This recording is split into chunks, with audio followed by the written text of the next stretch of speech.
साल भर में आने वाली इस एकादशी के दिन बहुत से शुभ योग बन रहे हैं और कहा जाता है कि आज के दिन इस एकादशी की कथा को पूरी तरीके से सुनने पर, साथ ही इसका पाठ करने पर भगवान इनको हर पापों से मुक्ति दिलाता है और साथ ही माता लक्ष्मी की कृपा बनी रहती है।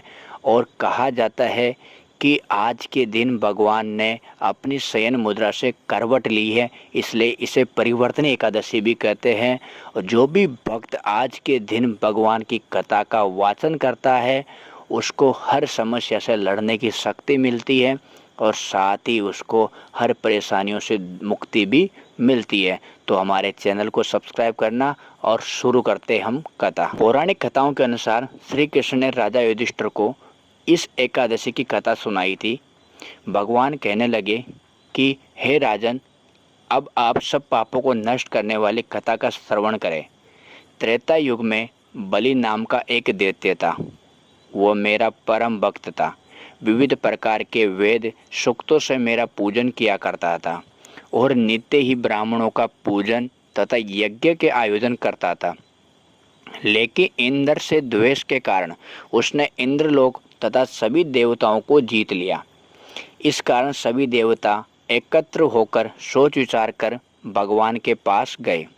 बृहस्पति सहित इंद्रादि देवता प्रभु के निकट जाकर और नतमस्तक होकर वेद मंत्रों द्वारा भगवान का पूजन और स्तुति करने लगे। अतः मैंने वामन रूप धारण करके 5 अवतार लिया था। फिर अत्यंत तेजस्वी रूप से राजा बलि को जीत लिया। इतनी वार्ता सुनकर राजा युधिष्ठिर बोले कि हे जनार्दन, आपने वामन रूप धारण करके उस महाबली दैत्य को किस प्रकार जीता?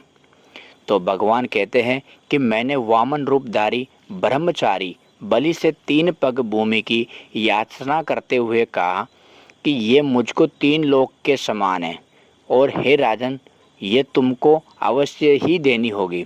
राजा बलि ने इसे तुच्छ याचना समझकर 3 पग भूमि का संकल्प मुझको दे दिया और मैंने अपने त्रिविक्रम रूप को बढ़ाकर यहाँ तक कि भूलोक में पद, भूर्वलोक में जंगा, स्वर्गलोक में कमर, महलोक में पेट, जनलोक में हृदय, यमलोक में कंठ की स्थापना कर सत्यलोक में मुख और उसके ऊपर मस्तक स्थापित किया। सूर्य, चंद्रमा आदि सब ग्रह गण, योग, नक्षत्र, इंद्रादिक देवता और शेष आदि सब नाग गणों ने विविध प्रकार से वेद सूक्तों से प्रार्थना की। तब मैंने राजा बलि का हाथ पकड़कर कहा कि हे राजन, एक पद से पृथ्वी, दूसरे से स्वर्गलोक पूर्ण हो गए। अब तीसरा पग कहाँ रखूं?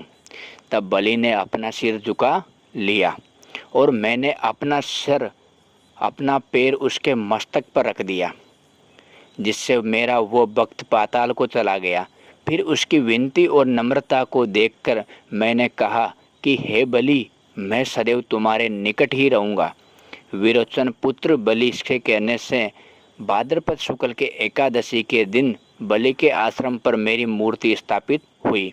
इसी प्रकार दूसरी क्षीर सागर में शेषनाग के षष्ठ पर हुई। हे राजन, इस एकादशी को भगवान शयन करते हुए करवट लेते हैं, इसलिए तीनों लोक के स्वामी भगवान विष्णु का उस दिन पूजन करना चाहिए। इसलिए इसको परिवर्तनीय एकादशी भी कहते हैं। और आज के दिन मैंने वामन रूप धारण कर इस जग को वामन अवतार की पूजा करने से मन वांछित फल मिलेगा, ये उदाहरण दिया है। इस दिन तांबा, चांदी, चावल, दही का दान करना उचित है। रात्रि को जागरण अवश्य करना चाहिए। जो विधि पूर्वक इस एकादशी का व्रत करते हैं वे सब पापों से मुक्त होकर स्वर्ग में जाकर चंद्रमा के समान प्रकाशित होते हैं और यश पाते हैं। जो पापनाशक इस कथा को पढ़ते हैं या सुनते हैं उनको 80,000 अश्वमेघ यज्ञ का फल प्राप्त होता है।